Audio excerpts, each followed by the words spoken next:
Andrazuil, lancement de la vente des pièces de monnaie en or. La vente des pièces de monnaie en or fabriquées en Turquie a été lancée hier à la Banque centrale d'Antananarivo sous l'égide du président de la République Andrazuil, assisté du gouverneur de la banque Fuibeni Madagascar. Une initiative dans le cadre du 50e anniversaire de la Banque centrale. Chaque pièce d'un poids de 31,104 grammes sera vendue à 12 millions d'ariages.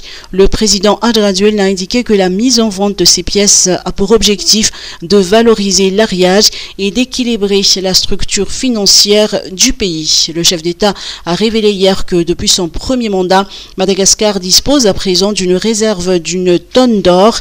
L'objectif est de constituer 4 tonnes d'or par an pour atteindre une réserve de 40 tonnes d'ici 10 ans. Cette stratégie permettra par ailleurs au peuple de bénéficier de ses propres ressources minières. Le président a également annoncé son intention d'installer la première usine de raffinerie d'or à Madagascar. Lutte contre la polio, coup d'envoi d'une nouvelle campagne de vaccination. L'année de vaccination d'avril 2024 à avril 2025 se déroule dans les règles à Madagascar. Une nouvelle campagne de vaccination contre la poliomyélite a démarré aujourd'hui jusqu'au 17 mai sur tout le territoire national.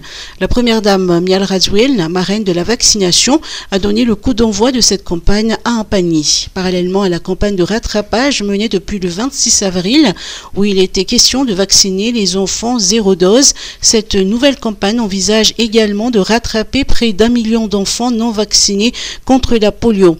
Selon les données conjointes de l'OMS et de l'UNICEF, en ce qui concerne la vaccination de routine, plus d'un quart des enfants de moins d'1 an n'ont reçu aucune dose de vaccin obligatoire. Et pour la lutte contre la polio, c'est une nouvelle campagne de vaccination de masse. Depuis que cette maladie a fait sa résurgence en 2020, les campagnes anti-polio sont menées de façon régulière dans le pays. Les stratégies sont adoptées pour s'assurer que chaque enfant ait sa dose de vaccin. Ainsi, à part la technique du porte-à-porte menée par les agents vaccinateurs et les injections auprès des centres de santé de base, des sensibilisations dans les écoles sont également effectuées. À l'EPP Maibaok de la circonscription d'Abujachim, aucun refus n'a été relevé. Tous les élèves ont été vaccinés aujourd'hui. Météo, la prochaine tempête baptisée Iyali.